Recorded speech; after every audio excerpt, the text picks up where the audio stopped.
Hello everybody, Wild Bill for America here. Thank you for watching. Now we all know that Islam has given the world a lot of things that will be long remembered. They invented the fine art of skyjacking, suicide bombers, and taqiyya, the art of lying to infidels. They are the only religion to develop a preschool program where the children sing about exterminating Jews, and I do believe they are the only ones to demolish 2 skyscrapers while 3,000 people were still inside.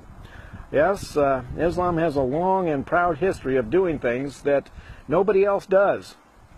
But by far the most creative invention of Islam is the Palestinian, a person who has never been seen before in the modern world, who supposedly lived in a nation that never existed. The Palestinian was invented shortly after the nation of Israel sprang into existence as the new name for the traditional home of the Jewish people. Now, prior to the invention of the Palestinian, the Arab nations had been lusting for the land of the Jews because the hard-working Jewish people had transformed that dry, parched desert land into a well-irrigated and beautiful oasis, and the Arabs decided they wanted it. So in the traditional Muslim style, they sent in massive armies to massacre the Jews and steal their land. But the Israelis stomped the living doggy-doo out of them and sent the Arabs fleeing back across the border like a bunch of whipped puppy dogs, and they've been afraid of the Israelis ever since. But prior to the invasion, the Arabs warned all the Jordanians, Syrians, and Lebanese living in Israel to get out. They confidently told them that within a few days they could waltz right back in and take over the homes of the exterminated Jews. But when the Arab armies failed to capture even one Jewish home, the Arabs who had left had no place to go.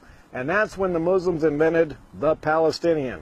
They told the Jordanians, Syrians, and Lebanese that they are now Palestinians, and they were to spread the story that the Jews had stolen their homeland from them, leaving them as poor refugees.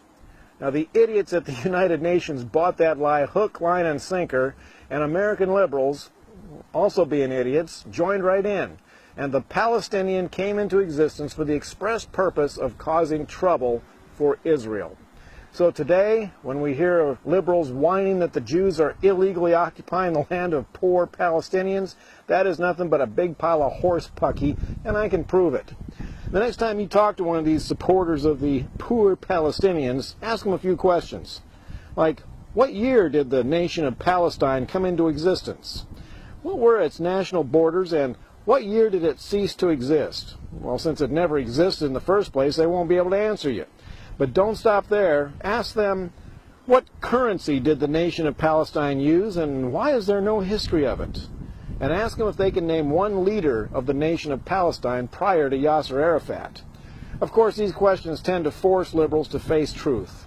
Now, normal people, when confronted with truth, tend to change their opinion if necessary. But don't expect this from American liberals. Truth just makes them angry. Now, it is crystal clear who the good guys are in this conflict, and as an American, I am proud to stand with Israel against the liars and murderers of the Middle East.